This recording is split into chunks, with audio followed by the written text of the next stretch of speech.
What is up? Welcome to another edition of the NFL Fantasy Football Show presented by Subway. It's me, your man, MG Marcus Grant. You know the whole deal. Fully vaccinated, dodging variants, Neo in the Matrix, the whole thing. We are streaming. You can catch us on YouTube. You can catch us on our channel there at the youtube.com/NFL Fantasy. You can check us on NFL.com. You can catch us in the Fantasy app as well. You have plenty of chances to watch this streaming show. But if you still like the old audio version, we got that for you as well. Producer Justin alongside. We have a cast of dozens helping us produce this, but also just as importantly, Michael F. Florio is here. And Florio, now that we're mostly through week one, how are your teams looking so far? For the most part, good. You know, it took a couple of L's, had a couple of good performances by my team. A few leagues that I played the highest score, and it's not fun at all, especially when you're watching your opponent's score just go up and up and up. But I'm telling myself, it's 1 week. If your team still did good and the opponent just outscored you, don't overreact at all. I think there's definitely positives to that, right? You scored a lot of points. You just ran into a buzzsaw. It's frustrating, but it happens, and hopefully you get it out of the way early. I've got more winners than losers. I really have adopted the whole thing of not watching scores during the games, and usually at night or the next morning I'll go check and see how things are going, because I can't tilt over every play. It's just not a healthy way for me to live. But if you want to change that. Yeah, see, I'm telling you, just get on board. It's a thing that I learned it from the great Scott Fish. I think he tweeted that out on Sunday morning. I quote tweeted it and said, this is probably a better way to go about things. And, it takes time. Don't get me wrong, but it's definitely a good thing to do. If you want to tweet and tilt over every play, you certainly can do that. Not too late to sign up for fantasy football in 2021. You can download the NFL Fantasy app or go to NFL.com/fantasy. All right, let's get into it. We got plenty to talk about. Of course, we're going to have some news in just a little bit, but we will do some waiver wire picks and all kind of good stuff. But let's start with those fantasy headlines. The first one, Jerry Jeudy, the Denver Broncos receiver, was carted off the field on Sunday with an ankle injury. Now, at the time, it looked pretty gruesome, but the reports came back that it was not as serious as it looked. They're saying it's a high ankle sprain. Jeudy went on Instagram on Monday morning and said, "I'll be back soon." So then, in your opinion, who is the next man up for the Broncos receiving group? Yeah, Marcus, I was in my feels a little bit yesterday when Jerry Jeudy got hurt. You know, I've been all over him, and he looked phenomenal before he got injured. But I think the next man up is Tim Patrick. He played more of the snaps than KJ Hamler did. It was close to 70-30 split there between the two of them. They each had 4 targets, but Patrick was used in the red zone. He had an end zone target as well, caught it for a touchdown. Hamler, I think, is more of the field stretcher. I think he's got some boomer bust potential, but he's more of a deep league option, whereas Patrick, I think, will be a little bit more consistent. But I don't think either one of these two are going to give you what we were going to expect out of Jerry Jeudy. I think that what this could do is lead to a target bump for Courtland Sutton. I do think Sutton gets a bump, but I'm with you. If you're going to go with one of these reserve wide receivers, it's probably going to be Tim Patrick. And he's a guy that the last couple of years, whenever there are injuries, he seems to step on the field and perform pretty admirably. So I think there's some definite hope that he can be kind of a stash for you, maybe some depth at the wide receiver position. But you're right. He's not going to give you what Jerry Jeudy did. Now, the next step for us is to see how long Jeudy is going to be out, when he's going to come back. I mean, you know this. High ankle sprains can linger. They can sort of be nagging injuries. So hopefully this one recovers sooner rather than later. We get Jerry Jeudy back. But in the meantime, it does seem like the Broncos do have a decent contingency plan and maybe one to sort of help you out in the short term fantasy-wise. Over to San Francisco. And Shanahanigans have already reared their ugly head.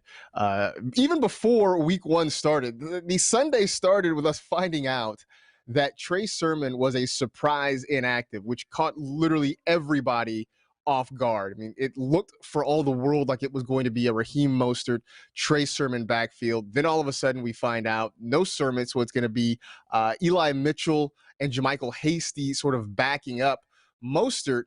Then, to make matters worse, Mostert leaves the game fairly early with a knee injury, did not return. We're going to find out during the week how serious this is.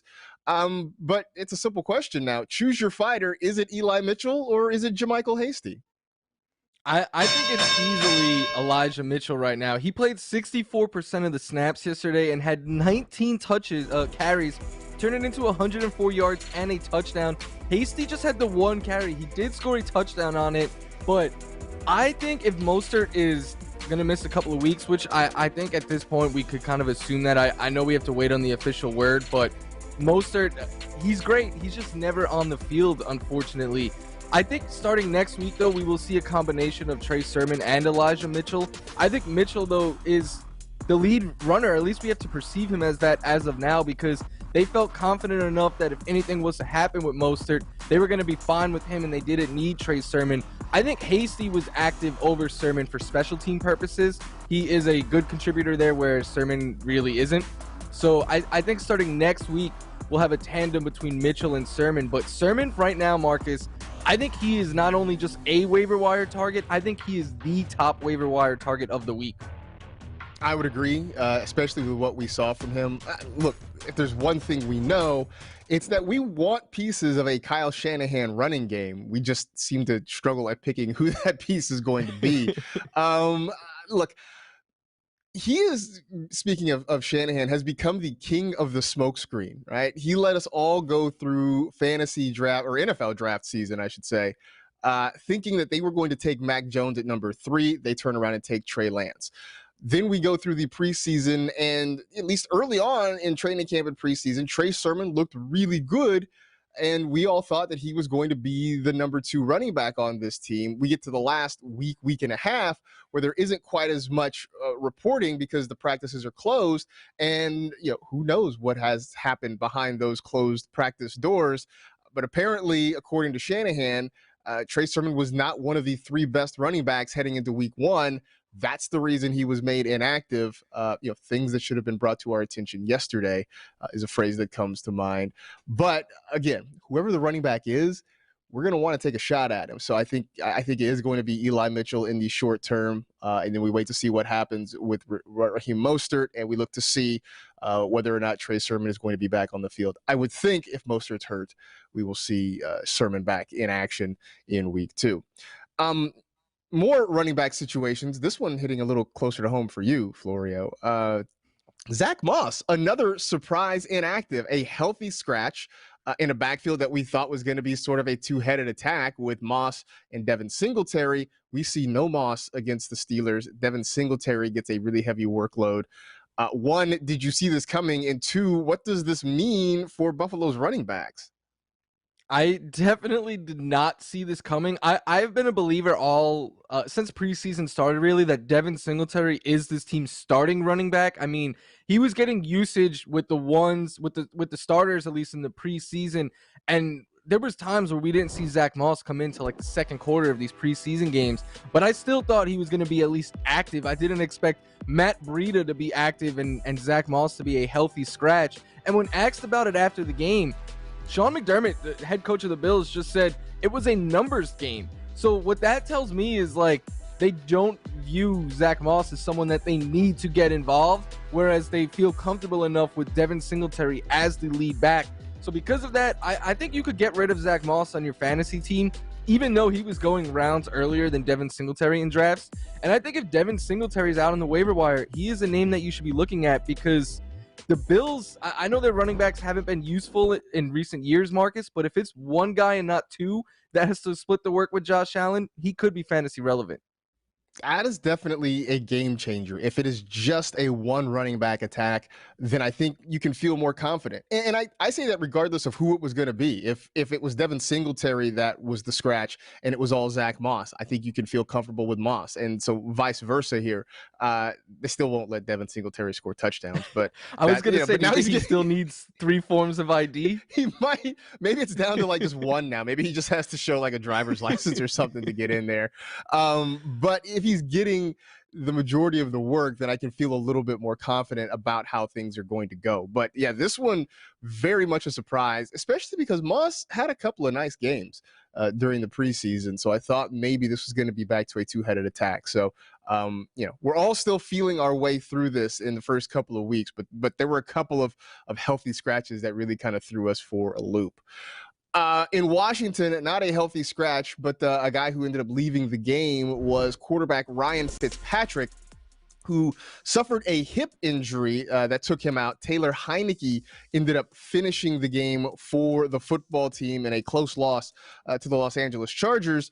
Now, the latest report is that Fitzpatrick will be placed on injured reserve, but we don't know yet if it's going to be season ending or if it's just going to be the short-term variety. We will wait word on that. But for now, we know that at least 3 games is what Fitzpatrick has to miss. That's going to be the minimum because he's on IR. So, can I interest you in a Taylor Heineke at all?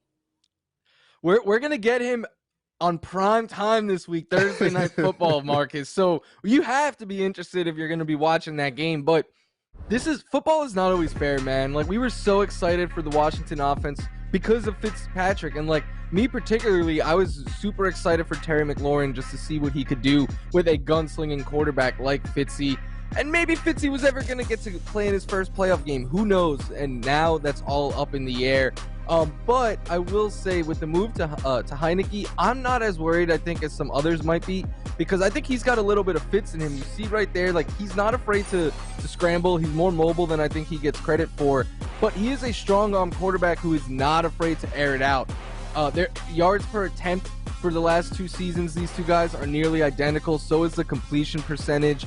They both like to target receivers out wide and in the slot.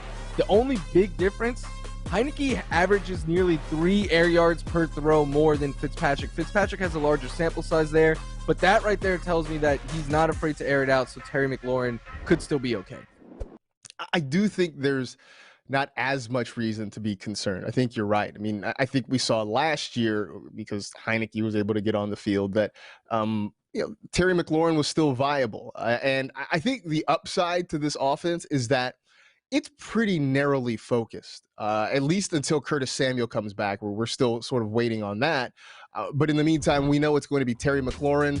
It's going to be Logan Thomas. Antonio Gibson is going to get his touches, whether as a runner or as a receiver. So maybe there isn't quite as much reason to panic. I mean, I still would prefer that it's Fitzpatrick there, but if Terry McLaurin's going to, make magical catches like that one along the sideline, then maybe things are going to be okay. But we'll see how long this lasts, how long it's going to be Heineke. I would say that I'm not rushing out to pick up Taylor Heineke. I don't think I have any intentions of starting him anywhere. But at least the good news is it doesn't seem like it would undercut the other skill players that we have on our fantasy rosters there from that Washington offense. All right, let's take a quick break. We'll come back. We'll look at some of the top performers from week 1, ask some questions about them. Plus, play a little bit of game of patience or panic or patience, or however you want to say it. Either way, we're going to look at some guys who maybe weren't so great and figure out whether or not we should be really concerned about them. Stay tuned for that on the NFL Fantasy Football Show presented by Subway.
It's time for Going Strong, presented by Castrol Edge. Take a look at the top performers in week one. Amari Cooper, the huge game on Thursday night, your number one overall scorer. Tyreek Hill is at number two. His huge game helped the Chiefs get by the Browns. Kyler Murray at 3. Patrick Mahomes at 4.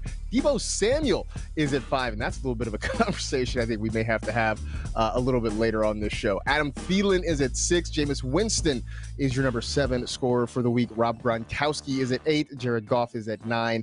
And Jalen Hurts is at 10. Of course, the caveat being there is still one more game. The Ravens and the Raiders will play on Monday Night Football. We'll talk about that near the end of the show. But I want to talk about some of the guys who were the top scorers from Sunday after that Thursday night game between the Cowboys and the Bucs. Most of the slate played on Sunday. Kyler Murray, who had a very nice game. The Cardinals basically just ambushed the Titans, which caught me by surprise. Certainly caught the Titans by surprise as well. Look, Patrick Mahomes was sort of the consensus number one quarterback off the board, but a lot of people, myself included, thought Kyler Murray had a very good shot to end up as the QB1. So should we have drafted him as the QB1, Florio? I don't know. Because the number 2 scoring quarterback this week was Patrick Mahomes. So those two guys are battling it out for those top 2. I don't think there's a wrong answer between, like, if you took Kyler over Mahomes, I think today you feel great. And if you took Mahomes over Kyler, you should still feel great today. Like, unless you took Josh Allen over one of those two, you really, today you should just be feeling fine because they went off. I mean, Kyler Murray did what we wanted him to do, right? Like, he had the rushing touchdown. He was a wizard scrambling. And I mean, the Titans D-line had no answers for him, even though he only had the 20 yards rushing. And then one thing that we kept talking about, Marcus, was the improved pass catchers on this team, and it led to 289 yards and 4 touchdowns for Murray. There's a lot of playmakers now in the passing game. So I think Kyler Murray could easily finish as the QB1, but I'm not worried if I took Mahomes over him just yet. I think you're right. It is a question, at least between those two, with no wrong answers. But you mentioned the 4 touchdown passes, the 1 touchdown run for Kyler, and seeing guys like Christian Kirk get more involved, seeing how much they use Rondale Moore was very encouraging in this first week. If there's one thing I'm a little bit worried about, he only ran 5 times for 20 yards, but he did have a rushing touchdown. They really split up the rushing work pretty evenly between Chase Edmonds and James Conner. I'm curious to see if that's a thing that continues all season long. Next up, Christian McCaffrey, who stepped back in and did Christian McCaffrey things, got you nearly 28 fantasy points. His huge season in 2019, he averaged 29.5 fantasy points. The last few times he's been on the field, he's been right around 28, 29, 30 points per game. Can he repeat what we saw in 2019? Is that possible? Yeah, I think it is. Last year, he was held to 3 games, but like you said, Marcus, he was putting up numbers just like this. He was averaging 30 fantasy points per game last year. And this, yeah, it was the Jets. You could say it was a favorable matchup. It doesn't matter. We've seen Christian McCaffrey go out and do this against the best defenses in the league and the worst. Like, he gives you RB1 numbers every week, 21 carries for 98 yards. That is great. And then he gives you wide receiver 1 numbers in the air. Like, he had a team high 9 targets and catches for 89 yards. Like, if you got that out of like DJ Moore, 9 for 89, you'd be feeling good today. But yet you got that, plus you got 98 rushing yards on top of it. Like, this reminds me back in the day, Marcus. Remember LaDainian Tomlinson? Like, people changed fantasy for that guy. They made like a 3rd round reversal in certain leagues because it was just such an advantage having LT. That is Christian McCaffrey, and it might even be better now because of what he gives you in the passing game. He is just a cheat code. Like, he is head and shoulders the best player in fantasy football, no questions asked.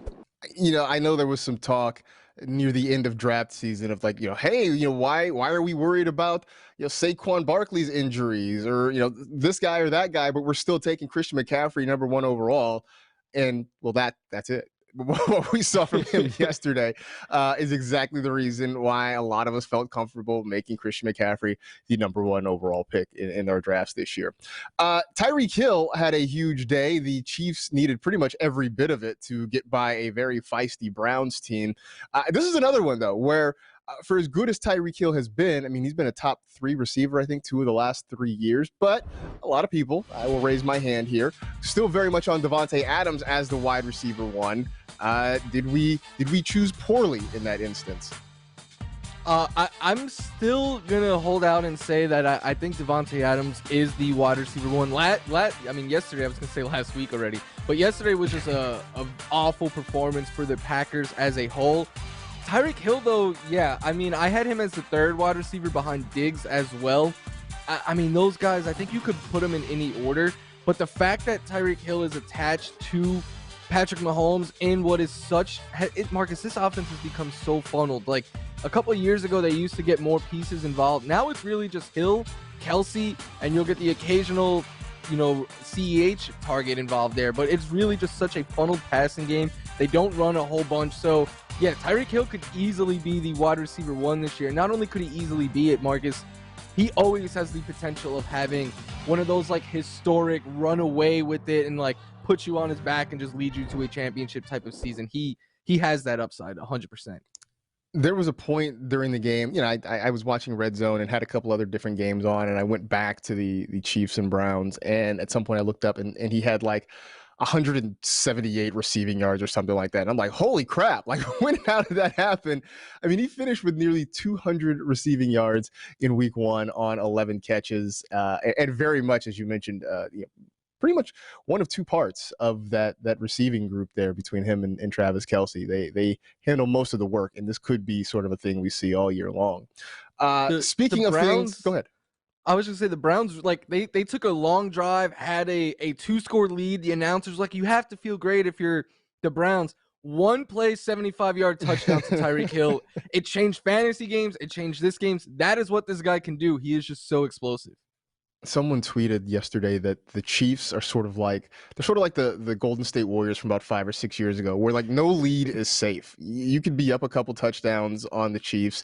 It doesn't matter because they can come back and score in 1 or 2 plays and completely change the game and get your defense sort of confused. In Detroit, the Lions made a game of it against the 49ers when they were getting blown out. They ended up coming up short near the end, but TJ Hockenson ended up having himself a day. 10 targets, had 8 catches for 97 yards and a touchdown. He was consensus a top 5 tight end in most drafts. But what we saw yesterday, do you feel like this is sustainable for Hockenson? I do. Not in the sense that he's going to get you 24 fantasy points each week with nearly 100 yards and a touchdown, because we know that is a big game for the tight ends. But what I care about early in the season is usage. And 10 targets, yeah, I think it is sustainable for him to be one of, if not the Lions' top target every single week, especially when you look at the fact that they had 3 players get 9 or more targets. One was Hockenson, the other 2 were the running backs. I mean, Marcus, we both liked Amon-Ra St. Brown. Some people liked Terrell Williams. Cephas had a little bit of, maybe he could be the number 1 here. None of these wide receivers are going to be the top target in this offense. It is going to be the running backs and Hockenson. And this was against a 49ers defense that is tough on tight ends. So I do think you should be feeling really good right now if you have Hockenson. It was, I won't say eye-opening, but I guess I don't know if I expected that much offense from the Lions. And a lot of it came late. The Niners, I think, pulled some starters. They had a couple of really serious miscues, a couple of fumbles and that sort of thing that allowed the Lions to get back in it. So we ended up seeing more offense than I think I anticipated. But you're right. TJ Hockenson, I think, will end up being the target leader, maybe by a pretty sizable margin in this offense. I know he wasn't the target leader yesterday, but I also don't expect DeAndre Swift to get 11 targets every single week. So, if you got Hockenson sort of in the mid rounds, at least after 1 week, you got to be feeling pretty good about what you got there. Defense. I know we don't talk a ton of defense, but the Cardinals yesterday, and I know producer Justin probably doesn't want to think about this or hear about it, so you can put on some earmuffs or something for the next couple of minutes. But let's start with Chandler Jones had himself a day. And Taylor Lewan afterwards went out and tweeted about it, said, "Got my ass kicked today. No way around that. I let the team and the fans down. Thank you, Chandler Jones, for exposing me. It will only force me to get better." Chandler Jones by himself had 5 sacks. I think the Cardinals as a team had 6. ended up having a huge day against an offense that I think we all thought was going to be pretty good. Did we overlook the Cardinals, or was this just the case of the Titans just sort of having a bad day? No, I think we overlooked the Cardinals defense a bit. We did hear some chatter throughout the offseason that they're going to be a better unit because of the pieces they added, but I did not expect them to come out and dominate what I think is going to be one of the better offenses in football this year. I mean, and Luan is like a Pro Bowl left tackle. This isn't like this was a backup or anything like this. Like, they were just getting so much pressure on Tannehill that, and for a good chunk of the game, Derrick Henry was a non-factor. I think he had something like 9 yards at halftime. Julio Jones and A.J. Brown never were able to get cooking because there was just too much pressure too quickly on Tannehill. So I know they play in the toughest division and have a lot of good offenses they're going to have to face, but I definitely think we overlooked them, and they could be a top 10, if not better, defense for fantasy purposes. I think some of it is because of the other defenses in their division, right? The Niners have been very good for a number of years.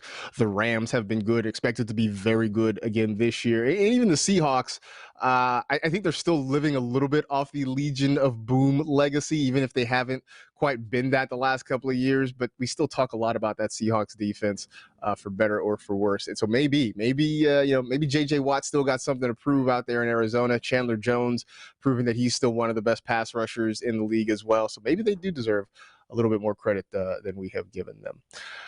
That feels like a good spot to end that. But let's take a time to play some Panic or Patience as we look at some guys who were not great in week one, and we figure out whether or not we should be worried about it. The first one is Aaron Rodgers, who was just the way around it, was just awful. The Packers were awful offensively and defensively on Sunday.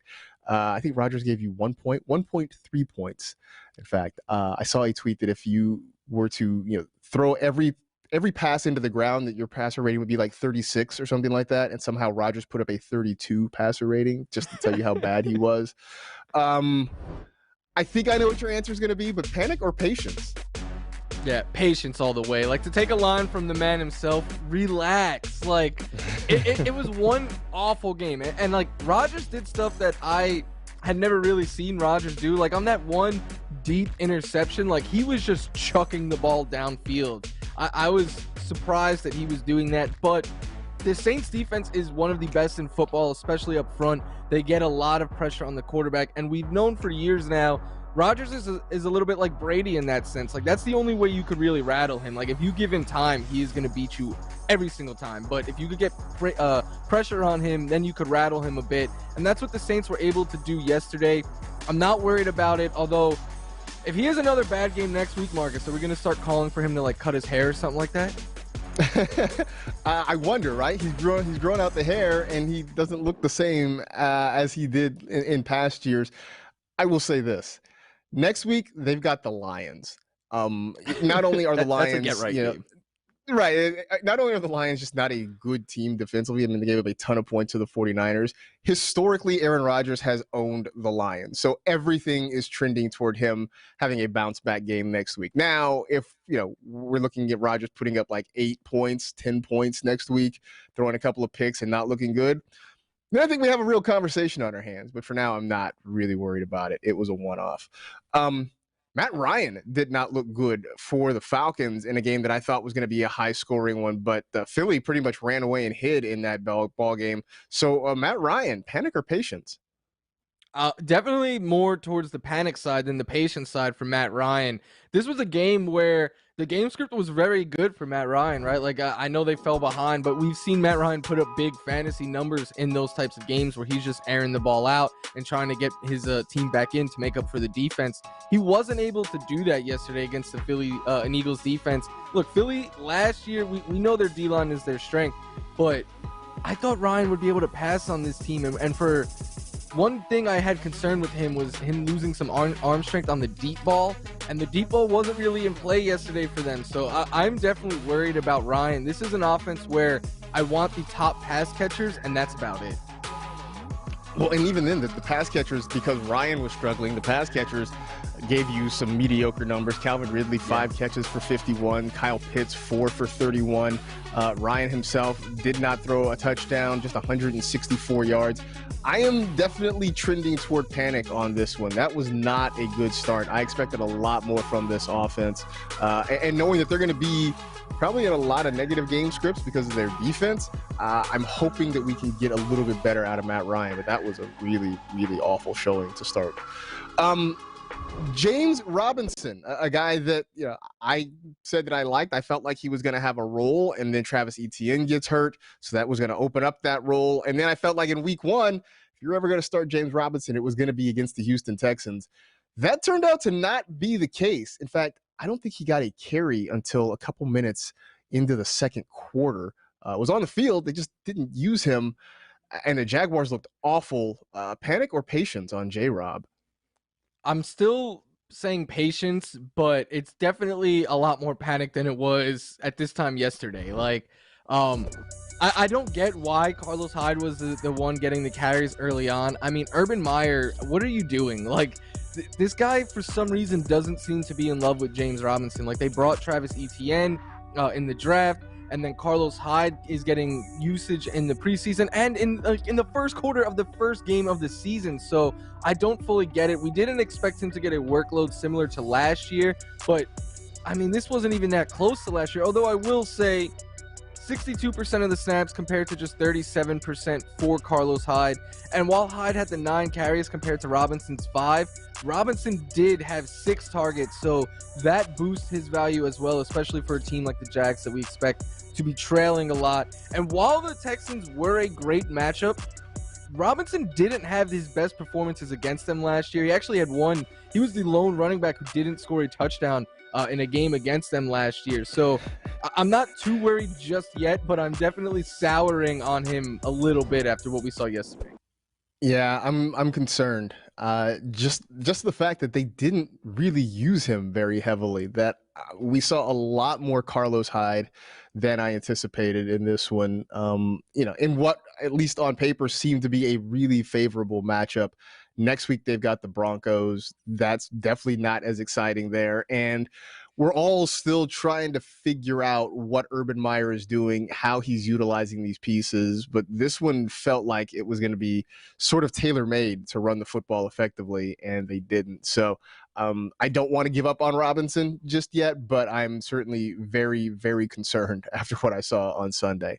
Last one, Julio Jones. And I went back and rewatched that Cardinals-Titans game this morning, and one, Tannehill really was just under pressure a lot. We talked about that just a little bit ago. But even when he wasn't, they didn't look in Julio's direction all that often.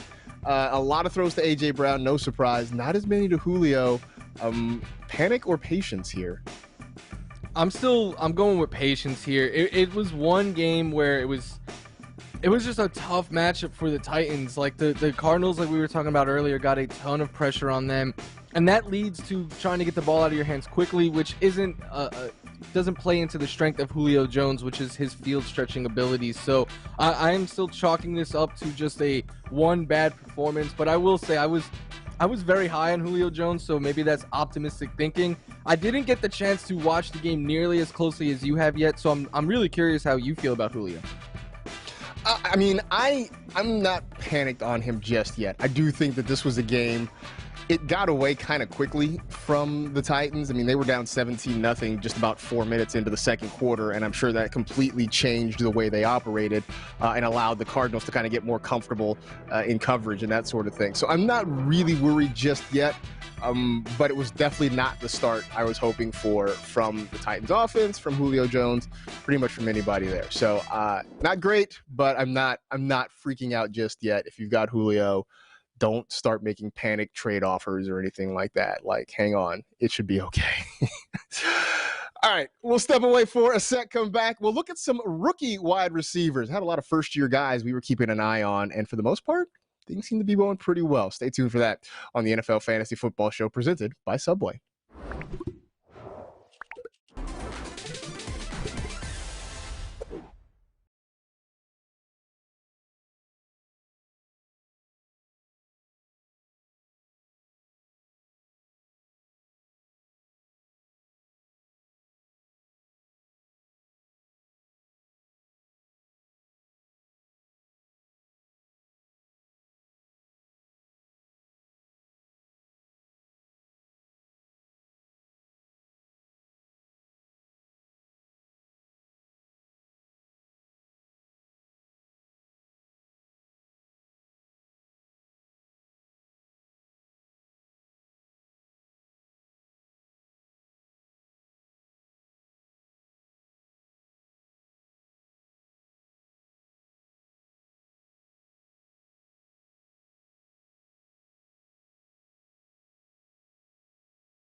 Let's do the rookie report, huh? Let's talk some wide receivers because this was a draft class that people were very excited about. A number of guys that we felt like could come in and make an immediate impact in fantasy. And so we were keeping an eye on a handful of them in week one. And for the most part, I feel like the returns were positive. Let's just look at the big three, for instance. Jamar Chase for the Cincinnati Bengals, 5 catches, 101 yards, and a touchdown. Devontae Smith for the Eagles, the reigning Heisman Trophy winner, 6 catches for 71 yards and a touchdown. And Jalen Waddle down in Miami, 4 catches, 61 yards and a touchdown. I'm not even mentioning Rondale Moore, who had a lot of looks for the Arizona Cardinals as well. But of that group, especially those big three, which one of those performances surprised you the most, Florio? For me, it was Waddle, and I think part of it was I was just overlooking him a little bit. Like Devonta Smith and even Jamar Chase, with all of the concerns that we had been hearing about him throughout preseason, I had those two head and shoulders as the top 2 wideouts coming into this draft class. So I was pretty excited about them early on. And even again with Chase, with the concerns, like I thought he might start out slow, but then I thought at the end of the year he would be fine. Waddle, I had more concerns with, given I know Will Fuller was out this week, but given the amount of pass catchers they had in the Dolphins system and in the first game up against a tough matchup against the Patriots, I did not expect him to go out and have a really nice fantasy day. And he played nearly 80% of the snaps and had a 22% target share. And Marcus, what I think you love for all 3 of these guys, like Waddles was the lowest snap share and target share. The other 2 guys even exceeded that. So big time usage for all 3 rookies in their first NFL game. Yeah, that was definitely good to see. Those guys not only being on the field, but being very involved in their respective offenses. For me, the big surprise was Jamar Chase, not because of the whole, drops in preseason. I wasn't really worried about that. Not even because of the thing with the football, with the white stripes in college versus the NFL. That just felt like a silly talking point that got blown way out of proportion. For me, the reason I was surprised was just because I felt like early on we would see a lot more of T. Higgins and Tyler Boyd. Instead, Boyd was sort of the odd man out in this first week. Now, look, I think the receivers are talented enough in Cincinnati that could change, that we will have some weeks where it will be the Tyler Boyd show, some weeks where it will be T. Higgins putting up huge numbers, and there will be some more Jamar Chase weeks. I just was a little bit surprised to see it in week one. That to me is not, it's not a comment on his ability. It's not a comment on his fit in the offense. Just the way I thought things were going to go in week one. That's all. That's all that was. So I do got to mention, though, Rondale Moore, 4 catches for 68 yards. And I know last week on the pod, we talked about who was the wide receiver 2 in Arizona. Do we trust him? I think the answer is Christian Kirk, but Rondale Moore's a guy I think we got to pay attention to now. Yeah, I actually wrote about all 3 Cardinals receivers in the waiver wire article that you could check out on NFL.com/fantasy. AJ Green saw more snaps and targets, but he did the least with it. I said I think Kirk is the number 2 to trust in fantasy, but Moore is very explosive and could continue to carve out a larger role for him. I think he is a really good option to get for cheap right now off the waiver wire and then just stash on your bench. He was definitely a dynasty favorite, and for those people who got them, week one was definitely encouraging. I think it also, if we haven't closed the book on Andy Isabella in Arizona, I think we can do that now. I think that's pretty much a wrap. All right, time for a break. We'll come back. We will talk about the waiver wire. Florio mentioned his waiver wire column. We'll dive into some guys that you may want to take a shot at to help bolster your roster heading into week 2. Stay tuned for that on the NFL Fantasy Football Show.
It's time for Refresh Your Lineup presented by Subway. Take a look at the waiver wire targets heading into week 2. This put out by Michael F. Flory. You can check it out at NFL.com/waiver-wire. Some of your quarterbacks: Sam Darnold, Jameis Winston, Zach Wilson, Tyrod Taylor. At running back, Elijah Mitchell, who we talked about earlier in the show, Nyheim Hines, Devin Singletary, who's available in a surprising number of leagues right now, and Mark Ingram.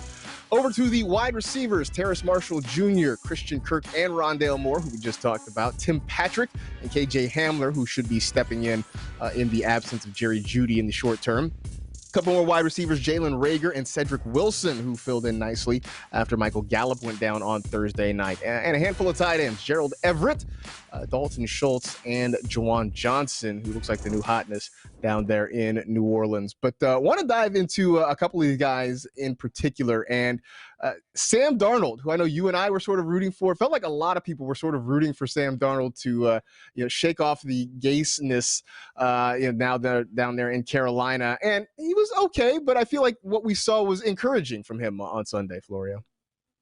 Yeah, the biggest thing for me was he outscored Justin Herbert, because I know I was looking crazy when I said that the other day. But in all seriousness, he didn't get asked to do a whole lot, but this was a game where the Panthers were playing with a lead and a multiple score lead for most throughout the game. The Jets ended up making it close late, but they weren't asking Sam Darnold to do a whole lot. And the reason I like Sam Darnold so much is not really all about Sam Darnold. We spoke about Christian McCaffrey giving you wide receiver 1 numbers. DJ Moore put up pretty nice numbers. Robbie Anderson didn't do a whole lot, but he did catch this long touchdown. And then Terrace Marshall Jr. is someone that he had 6 targets low-key, and I think he could be a difference maker in this offense as well. So games where Darnold is asked to pass more, and there will be games like that. They're not going to always be playing with a lead because they're not always going to be playing the Jets. And in those weeks, I think Sam Darnold could give you some nice fantasy production solely because the weapons around him. Definitely, I think, a positive start for him, and I loved the way he got so many of his wide receivers involved. Seeing DJ Moore make plays, seeing Terrace Marshall be a big part of it was definitely encouraging. Next week, though, they have the Saints, who just dismantled the Packers. So I would say go get Sam Darnold. I would say be judicious as to whether or not you're putting him in your lineup against that New Orleans defense. Another name that is interesting to me is Christian Kirk. And we talked briefly about him when we talked about Rondale Moore just a bit ago. But I had kind of said that this was the year I think I was sort of out. I had tried to be a Christian Kirk stan, and it never worked out for me. So I said this was the year I'm letting go of the rope. And then he promptly scores 2 touchdowns. It makes me look and feel silly. So do I need to get back on? Is there room to jump back on this train with Christian Kirk this year? There is, and we did see Kirk last year flash at times. Like I was firmly getting on his train. Like he had a big game against the Seahawks. It was like a big month he had, and then he kind of faded off. So yeah, I'm not all in on Kirk just yet, but he did play the 3rd most snaps amongst their wide receivers. He had the 5 targets. He caught all 5 for 70 yards and 2 touchdowns. And what I like, though, is that he is the field stretcher here. Like, they're not using A.J. Green really in that role. They're going to let him and D-Hop, obviously, and then Rondale Moore could get utilized there as well. But Kirk being the deep threat is going to lead to a lot of opportunities like he had this past week, where he's going to be able to just streak down the sideline or something and try to get open and score a long touchdown. The Cardinals continue to run a lot of 3 and 4 wide receiver sets, so the usage is going to be there for Kirk, I think. Is he always going to have games like this where he's catching 2 touchdowns? No, but if you could get a cheap source of the Cardinals offense from the waiver wire, I like it. I think the best part for me was sort of getting a little more clarity on where the ball is going. And you're right, it's probably going to change. We know it's going to be Nuke, and then after that, we'll see. But it looks like they want to get Christian Kirk very much involved. And that, I think, is sort of kind of all we want to know. And then we can sort of make our decisions accordingly there. So if we're adding people on the waiver wire, that means we've got to make room some kind of way, which means we've got to drop some people off our roster. So as you look at this, Florio, who are some folks that you feel like can go back into the free agent pool at this point? Yeah, I think you could cut Zach Moss. He was a healthy scratch. I mean, that you could just get rid of him. Tevin Coleman, the Jets used all 3 of their running backs. Mike Gesicki, he only had 2 targets, was shut out in fantasy. And with Will Fuller coming back next week, that the targets are a real concern. And then J.D. McKissick, I think, as well, because Antonio Gibson, it's happening, Marcus. He was getting the running back targets, not McKissick. McKissick was a pass catcher, and if he's not catching passes, then there is really no value for your fantasy team. The one name I would add to that list would be Russell Gage in Atlanta. We talked about our concerns for Matt Ryan. If he's struggling to get Calvin Ridley and Kyle Pitts heavily involved, I feel like there's not really going to be a lot of room for Russell Gage to make plays. And there are other receivers out there you can go find, like maybe a Christian Kirk. That could be a little bit more productive for you. So there you go. If you want more of the waiver wire article, you can go check it out at NFL.com/waiver wire. Florio does a great job posting that up every week. One last break, one last segment. We will preview Monday Night Football. Also talk about some of our mistakes because we're human too, and we screw up in fantasy every once in a while. Stay tuned for that on the NFL Fantasy Football Show presented by Subway.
One last game left on the Week 1 slate, Monday Night Football from Las Vegas. The Baltimore Ravens and the Las Vegas Raiders will clean out the week for us, and definitely some interesting storylines to talk about. The first one, Lamar Jackson. I mean, we know what he can be. We have seen him at his best when he was an MVP, but he comes into this one with depleted running back core, a wide receiver group that is banged up and still sort of unproven.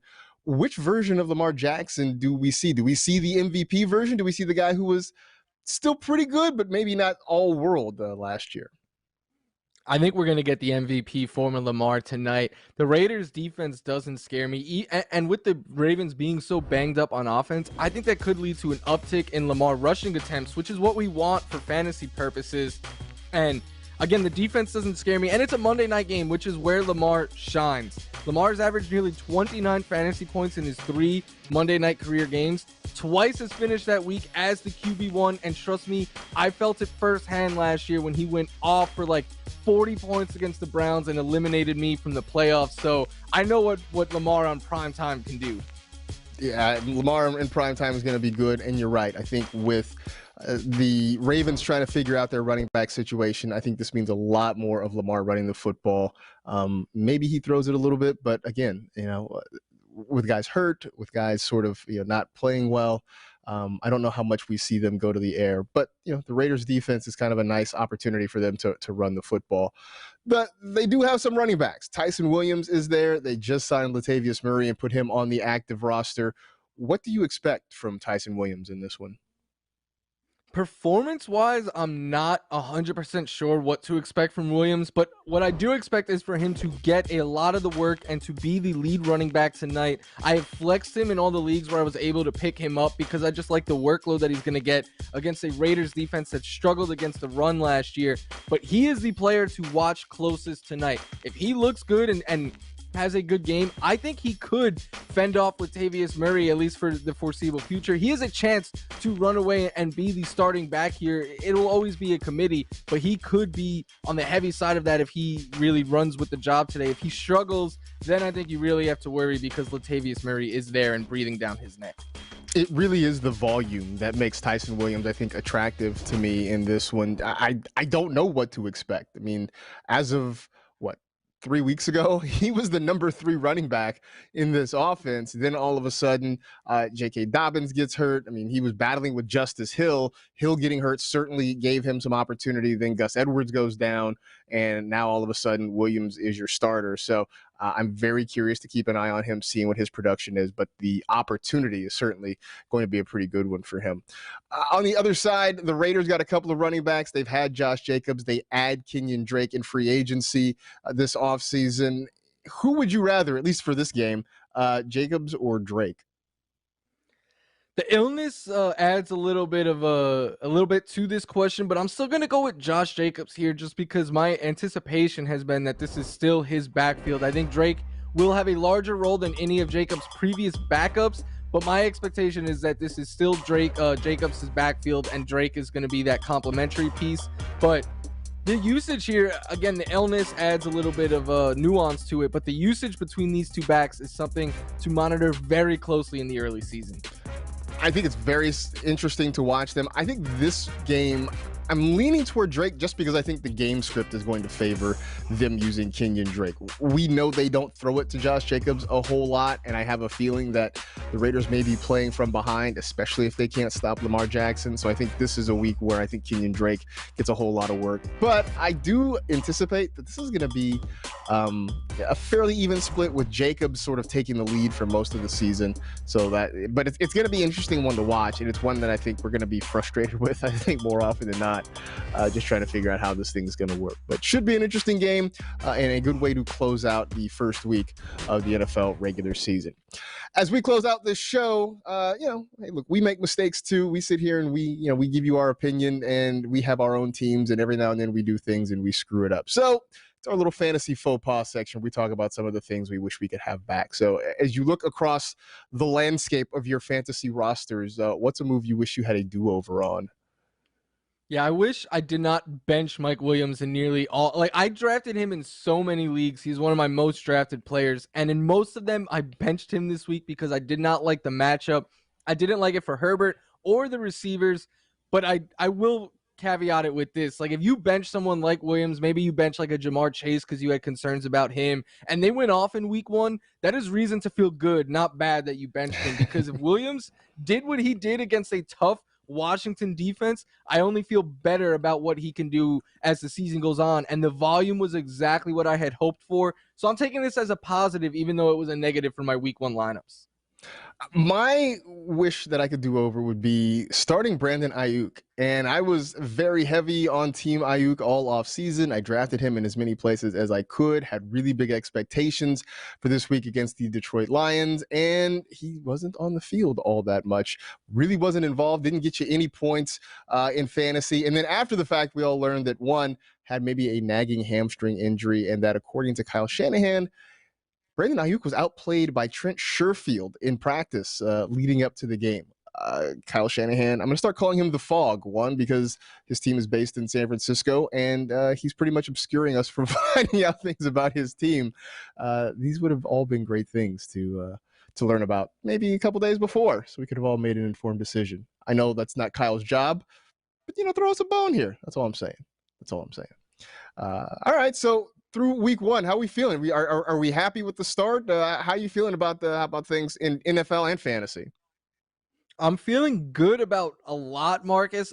What you were just touching on, though, I think that to me was the most concerning thing from week one was the Ayuk usage. Like, Deebo Samuel was playing over him, and Deebo looked amazing. Is Deebo going to do everything that we thought Ayuk could do? Is Ayuk going to be the wide receiver 2 there long term? Like, that to me was the biggest concern. But overall, I mean, one, it was just great to have real life football on the TV that matters. It was good to check fantasy scores. And just like you, I had more wins than losses in week one. So I'm chalking everything up to it was a good week one to start the season. Yeah, I would agree. It was a really good week to start the season, and hopefully it is the start of what should be a very good season all around. It's the biggest season ever.